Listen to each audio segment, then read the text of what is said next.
Welcome to the Profitable Salon Owner podcast. On with me today is Danielle Cherewyk. Hi, Danielle. Hey, Kayla. Thanks for having me on.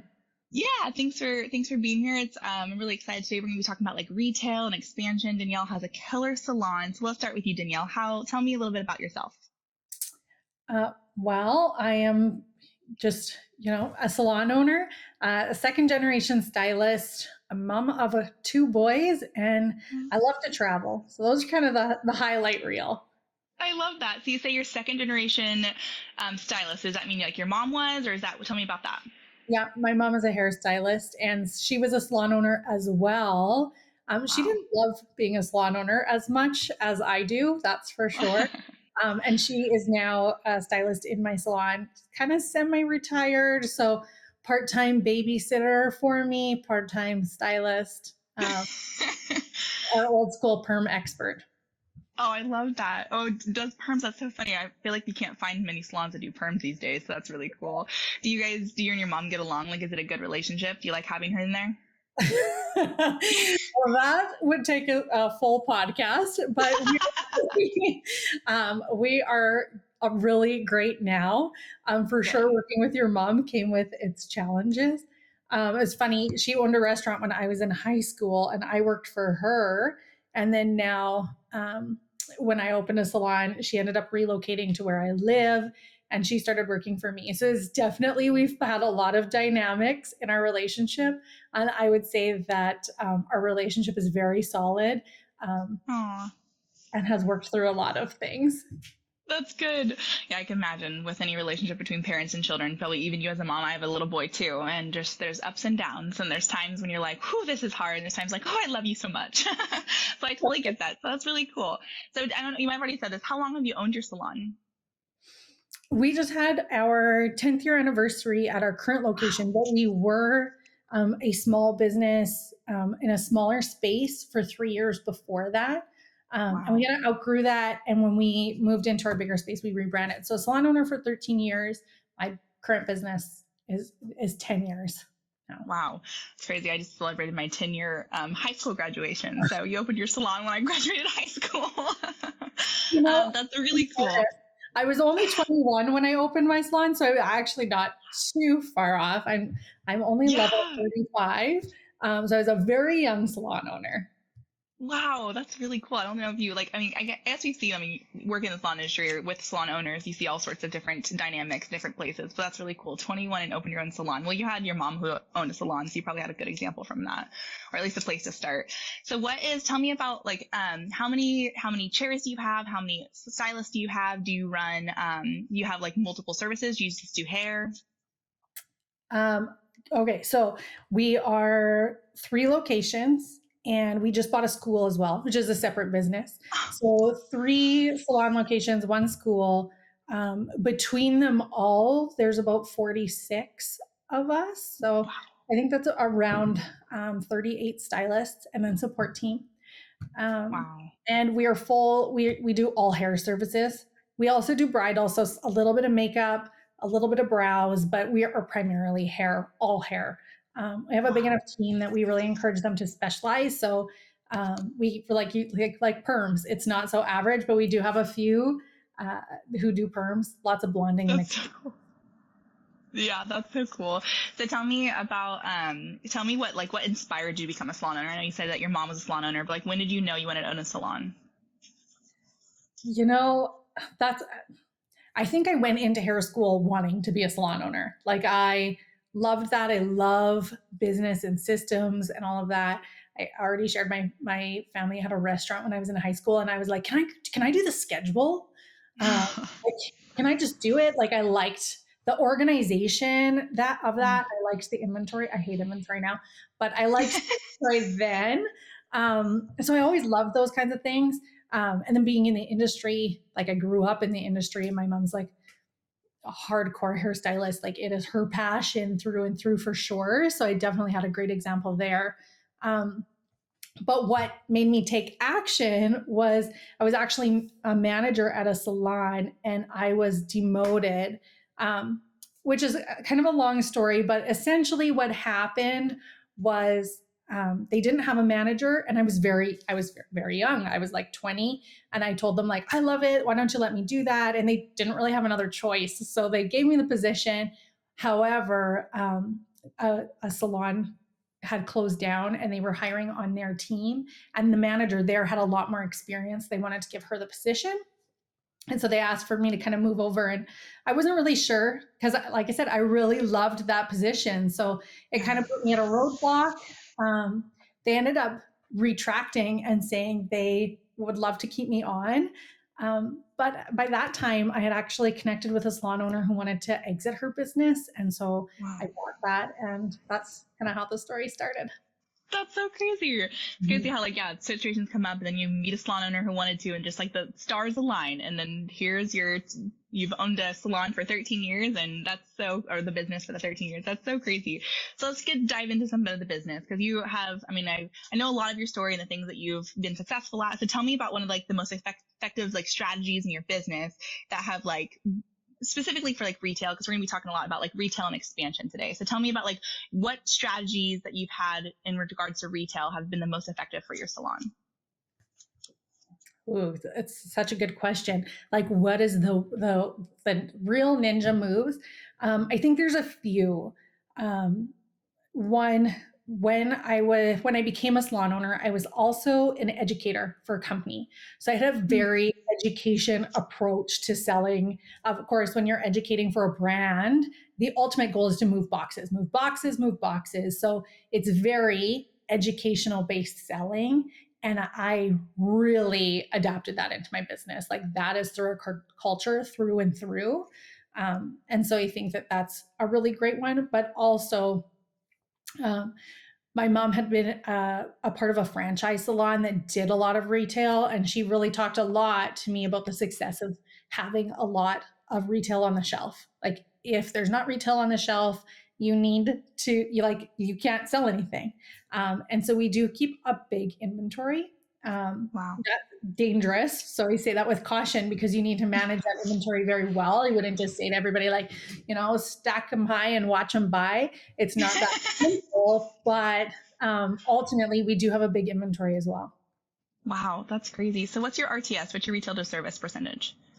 44% is 44%. Wow. Mm-hmm. That's really, really high. I mean, we like usually average, like I see a lot lower, but that's really good. So that's awesome. So it's cool. So I love how you said like, yeah, this is what we do, but it's also caution, because there's like, you have to have a skill set to be able to do this. So like, yeah, this is, and for those listening, if you guys are like wanting some retail tips, like this is like, yeah, this is how we do them, but there's also structure to how you put this in place and how you apply this to your salon. So don't just like, oh, sweet, I'm going to buy 100 boxes of this thing because she said to do that. Just make sure that you're being strategic with that. So that's really cool. So so that was a number one thing. So have you, since you started your salon, have you always had really good retail? Have you always sold really good retail? Yeah. I mean, when I started my salon, it was me and one other one. And so being an educator, like, my RTS was really high. Mm-hmm. And then I adopted like training internally. Like, I always hired apprentices and I trained them. So they were shadowing me. So their retail was really high. And it was kind of something that it just happened automatically. And then the ripple effect. Yeah. And then actually so our RTS was always around 25%, which we were like, yeah, like that's awesome. And then I remember seeing a video that Jason shared with another member, Lindsay Haney. And she was like, our RTS is 40%. And I was like, what? That's possible? Like, and so I showed it to my team. I'm like, 40%. And they're like, we can do it. Cause it's like, so we did. It was just like, when you see that something's possible, you can achieve it. And like 44% is our average across all the stylists. Like, I have stylists who are selling at 80%, and they're not doing services either. They're like, their numbers are in double digits for sure. Wow, that's crazy. 5. So, because you mentioned before, like, so you have apprentices, so they come in, they shadow before they get started. So, like, what kind of education do you do to like a new stylist kind of come in? What's your protocol for education to make sure everybody kind of gets up to speed? Yeah. We really took that experience that we had with seeing what was possible and ingrained that. So in our first day of training, one of the videos that we share is called, we call it the Headroom Best Evers. And we actually share video clips from all of our team who are like the best in a category. So like team members who, and like of all, my mom's on there because she's been doing hair behind the chair for 40 years. Like that, um, it's a laborious job. So it's just a feat. And she talks about like, having good shoes and, like taking care of your body and different things like that, all the way to, of course, some of our top retailers share a couple of their strategies. So it's about a 10 to 12 minute video. So they come in with like, this is what's available to you. It's very possible. Here's people who are doing it. And then we really dive into retail education with them in the first little bit. And something that we preach a lot is like, we never want you to sell ice to an Eskimo. We only want you to sell an umbrella in a rainstorm. We only want for you to inform your clients about products that can make their life easier, that can make them feel better, that can help them meet their hair goals and hair goals that they define, not that we define. So I think that they just feel really good about providing that service to their clients, and it just happens very naturally. I love that. I love how you said, like, you give them, like, here's what's possible for you, and then here's how to get there. And, like, I love that you, like, take from real people's experiences, because I know it's, like, even from my life, like, when I see, like, oh, that person can do that, oh, then I can do it too. Like, even something like jumping off of a really high bridge, if I can see somebody survive doing that, I can do it too. And so, like, even down to, like, just seeing what's possible, I love that you guys have adopted that philosophy, and then you also have involved, like, the stylists who are doing well, and how show the people coming in, like, yeah, this is what's possible for you, and then we're going to help you get there. I love that. That's really cool. So when when you're stylist, like, how often do you have like trainings around selling retail? Like, how do you keep them up to date, or is it kind of like train when you come in? Like, how do you keep up with it? Well, the brands help a lot. Like most brands offer education, and certainly during COVID, it really changed. Like we used to do product knowledge classes and bring in the reps and do these classes. And now we keep it a lot more specific to their needs. And we have a lot of just digital education that they can access at any time. So we encourage our new level stylists to be taking a lot of that all the time. We have an education requirement for each of their levels. So they would get credits for any kind of education like that they take. So it's kind of just like a part of our culture in that way. And then when we have somebody slip down below like 20 to 30%, we start putting them like, how can we support them? So we'll put them on a performance improvement plan, which is not a write up. It is a support system. So what support can we put in place? What measurements can we put in place to make sure that they're getting what they need? That might look like a mentor shadowing them to listen to their scripts and make some tweaks about different things. It might get them to just try or role play some strategy. So we kind of use it on a case by case basis when we're slipping. It's a metric that we measure all the time. Like retail we measure it in dollar amount, in RTS, and in bottle count per guest. So it's a big part of our KPIs in the salon. Yeah. Yeah, I mean, it's like a priority for you. I love how, like, I hear so much of what you're saying and how you guys support the team members, and how you like train them. Like, it's not just about like making the money and getting like, you're not trying to like make my salon money. It's like, hey, let's serve our clients, and in serving our clients and in having that kind of culture, the RTS is going to skyrocket, which is really cool. So having that mindset is awesome. I love that. That's awesome. Okay. Go ahead. Oh, sorry. Well, like I just will add, retail just makes up such a big part of so much more. Like we know that their retention is going to be affected by retail, because clients are buying retail when they're being properly educated. They're being properly educated when they're being properly cared for. And so we use it as a metric to do that. Like I said, we measure it in 3 different ways. We usually coach to RTS and bottle count, not sales, because like you said, like it's not just about making our salon money. It's not always about the money. It's a good metric, but we really don't want it to be just about the money. It's really about the serve. So anyways, No, I love that about the serve, and even like explain like how you do that. So what kind of challenges do you run in your salon? Do you just educate well, or do you run challenges? Like, how do you keep people all motivated to keep going? Oh, we don't do a ton of retail competitions or different things like that. Like it really is about the serve and the education. But we do like to have fun and culture, and like my team is pretty competitive. If you didn't get that from the 40% at the beginning, like we can crush that. However, we like to keep it like friendly. You don't want the competition to get beyond. And then as your Yeah. team grows, like you have people that are like, there's like people who play a game that are like, oh, I'm going to win everything. And like it can make other people be like, I'm not playing. I'm not Yep. playing with you. Yep. So we had to be careful because we don't want somebody to all of a sudden be like, I'm not playing, I'm not selling, I'm not I'm not going there with you. Too intimidated. For me. So we try and keep our competitions pretty friendly. Lots of times it's about within their own growth. Wow. Right now and every year we call it the headroom games, and it's team competitions. It's a team competition. So we team up members of different locations, and it really is culture. So they'll have a common goal. Oftentimes there's retail or treatments or different things. It depends on what we want to grow or bring awareness to in our company. And they always win like a team experience. So like our team loves like a spray tan party or like a dinner out or a brunch or a picnic or I don't know, like axe throwing. They can kind of pick an experience to go and do with their team. Wow. And so right now we're doing a Harry Potter themed one. So that's really fun. And we built that with Chat GPT, which was really cool. And so, That's yeah, we do a amazing. little bit of stuff. We have done the high performance 30-day retail challenge. We had somebody, one of our service providers, I think had over 100% RTS. She sold like $9,000 of retail that month. So it's pretty awesome. Wow, yeah, when you take somebody who's already killing it in retail and just give them something like that kind of motivation, that's amazing.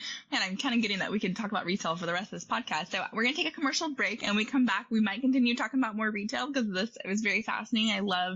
I really feel like like if you're listening in, I hope you hear the culture that Danielle has in her salon and how that has played such a huge contributing factor to the retail of being 44% RTS, which is wild. So we're going to take a commercial break, and when we come back, we will continue the conversation talking about retail, and maybe we'll get to some expansion later on down the road.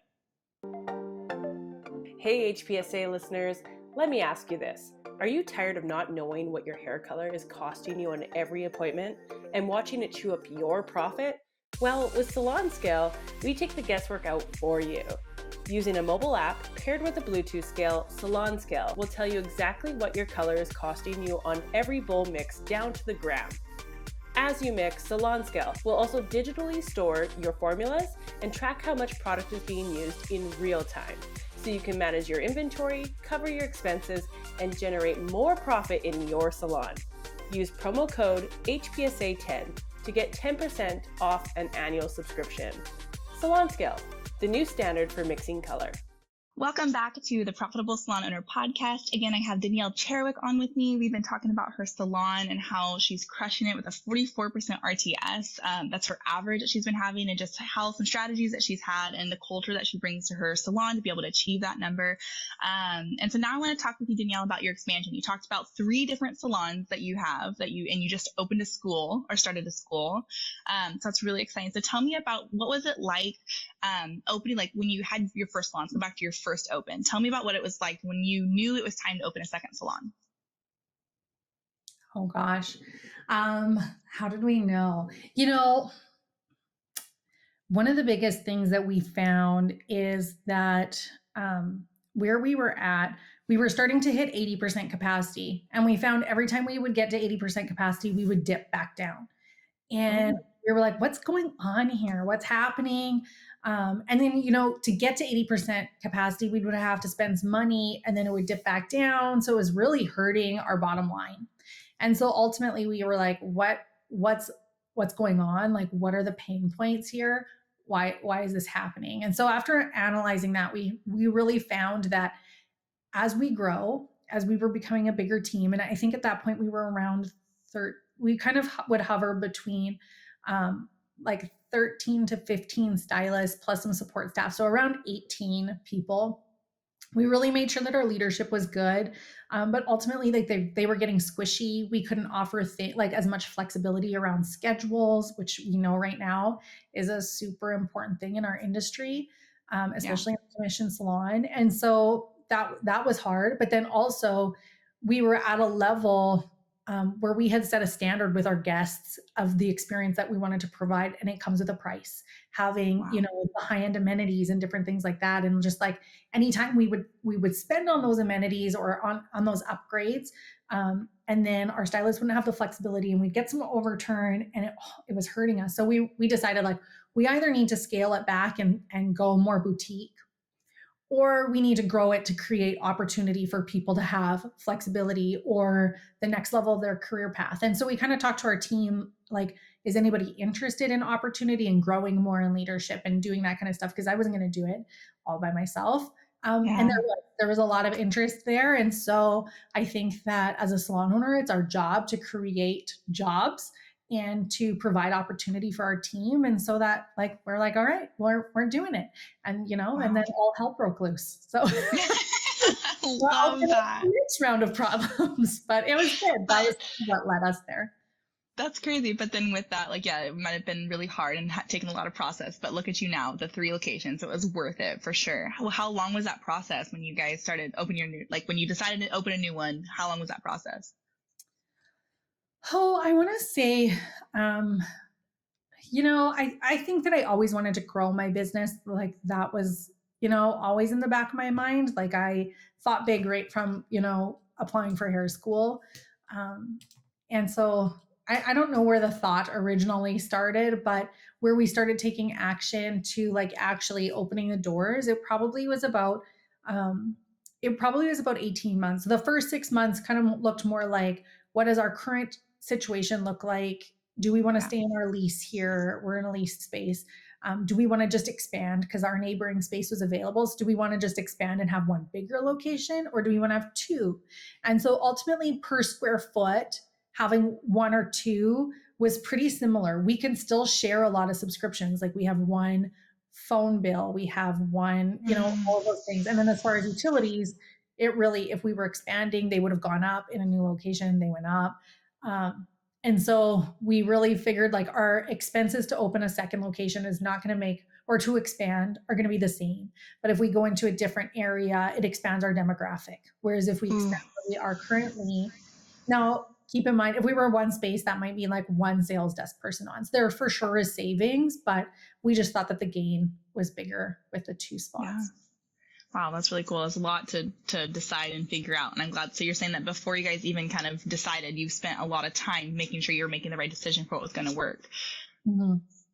I like that. So, and even the out of box, like thinking ahead, it sounds like that's something that you are really good at, thinking ahead of, okay, what is my possible outcome? Like, what's, like, we've in the podcast episode before, we were talking about making decisions on how, like, outcome based decisions. And so, like, you guys had, okay, what's my outcome that I want, and then making a decision for that. So tell me a little bit about the expansion process and what was, like, some, as you worked through it, and now that you're 3 locations in a school, like, what are some, like, looking back, what are some things that you wish that you had kind of known or would have maybe been easier? What did you learn through the process of expanding? I think, like, it's easy to hindsight and, like, look at the intention or pull out the intention and see some of those things. But I think that sometimes we want to move really fast versus intentional. And something that I have to do a lot is, like, is this ego or is this actually smart? Like, Mm, what's driving this move? And so I think that for advice, like, it would just always take the time to reflect. Um, Ask questions, find professionals, do the research. Don't be, for me, fear of looking stupid. Like, I don't want to ask, I don't want to call an accountant and ask that. I don't want them to think that I don't know that about my business or yeah. things like that. I think that now it's kind of like, I think this will be more relatable for stylists if I say, like, when you're first starting out as an apprentice, you're, like, afraid to make mistakes or afraid for somebody to think that you don't know what you're doing, and it makes you kind of worse at it. And then when you're, like, a more seasoned stylist, you're, like, quite confident to be like, I'm not good at that, or, like, that's not my specialty, because you've built up, like, an earn the right, or like the confidence in another area to be able to say that. And so I Yeah. would say, as a younger stylist, that was true as well. I don't know if I'm explaining that right, but Yeah, no, that makes sense. not being afraid to ask questions. And then, like, making sure that anything that you do is really scalable as you implement any other systems into your company. Yeah, that's huge. I love that you said that, like systems that are scalable. So like, yeah, is this going to, it's serving a purpose right now, but is it going to be able to evolve and turn into something bigger? That's Mhm. really crazy. So when you started your third location, what was that one about? Like when you were ready for your third, was it just you needed more? Tell me about that. The third one kind of just knocked on our door, actually. We had um, in a community, so our third location's about 2 hours away from us. And we had a past employee who lived in that area who was working with somebody, and they asked if she'd be interested in opening a salon in their building. So our landlord has a lash spa business on one side of the building, and it's a hair salon on the other. So this is the building that she bought. And she was like, "Oh yeah, I'll just like manage the salon side of it. Like salon and spa is the same thing." And then she's like, "This is not the same thing. So stylists are different beasts than estheticians as massage therapists," which we've dropped an aesthetics department in my salon ownership. So I totally appreciate that. And so Mhm. she was looking for somebody who would hold her brand, hold her standard, but could grow that side of the business. Oh, And so they're two different spaces, but within the same building. yeah. So, she had offered it to our past employee, and she wasn't interested, but she connected us, and so that's where that came from. Oh, that's so cool. So is it like a different, so it's you're like partnering with it, but it's like a kind of a different setup than the two salons you currently have? Yeah, it's definitely smaller. It's more of a boutique spot.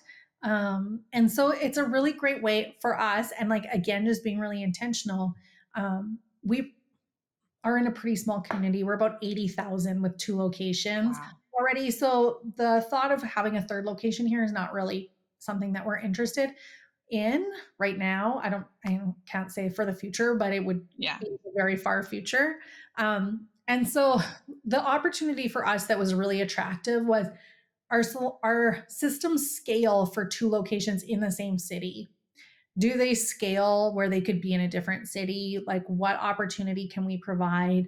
Um, and so those were kind of some of the things that we looked at. And then this is like my secret, very easy ninja move is what happened was we looked at that community and a Starbucks just opened up. And so I was like, yes, because I know, and not just because I love Starbucks. I'm actually not a huge Starbucks drinker because for a lot of reasons. But what I know is that Starbucks has a similar demographic to me, and they have the means to do the market research. So I know Wow. they just opened up in that community. They see potential for growth, and that community is growing. And so it was a very easy yes for me, just knowing that they had already done the work for me. And my other locations are one is in what I would call a Starbucks strip mall. Like we have a Starbucks at the end. And somebody taught me to put in your lease that if Starbucks moves, you can leave your lease. Because if Starbucks is moving out, it probably means that location is now a dud. And so we've used the Starbucks principle within our company before. Wow. That was kind of the sign that was like, Wow. That is so like what a crazy thing. When you tell me that, I'm like, wow, that makes so much sense. I never would have thought of that. That is like I love and this whole time that we've been talking, there's a lot of where you just like again think outside the box, like make decisions based off of like future, which is a really cool business. No wonder like now you're opening the school. So I'm really excited. Hopefully we'll have you on in the future to talk about that. But we're kind of running out of time today, so it's been really fun to talk to you. But I want to ask one last question. What is your favorite thing about being a salon owner? oh, like I love being a salon owner. It just like lights up my life. To one thing is definitely my team. Like hands down, having a team, growing my team, seeing their wins and like creating a space that gives people the opportunity to grow and be their own and have an amazing lifestyle is for sure my favorite thing. You love the people. You love growing the people. Yeah. That's huge. And I think that as a salon owner, it's like that's such a huge part of it for being able to, yeah, because you're taking care of people, especially people getting out of beauty school. They're young, you're their first job, you have such a huge influence on them. You get to like, even you having the mindset of like empowering them, like this is what's possible for you, what you can do, and having them make good money and do it well. And like there's such a stigma I know in the salon industry of like stylists can't make money. And I know that we are huge into squashing that concept. So I love that. Danielle, this has been really fun. I've loved getting to know you and your salon, and we definitely have you on in the future. So if you're listening, I would love if you are watching with us. I'd love for you to drop what you've learned and what your biggest takeaway is from all the things that Danielle has shared. And if you're listening, I hope you're having a great car ride or whatever you're doing. And we will see you next time on the Profitable Salon Owner podcast. Thank you, Danielle. See you next time. Thanks, Kayla. You've been listening to the Profitable Salon Owner podcast. Be sure to like, subscribe, leave us a review, and check us out at profitablesalon.com for more episodes, content, and to help you turn your salon into the business you've always dreamt of.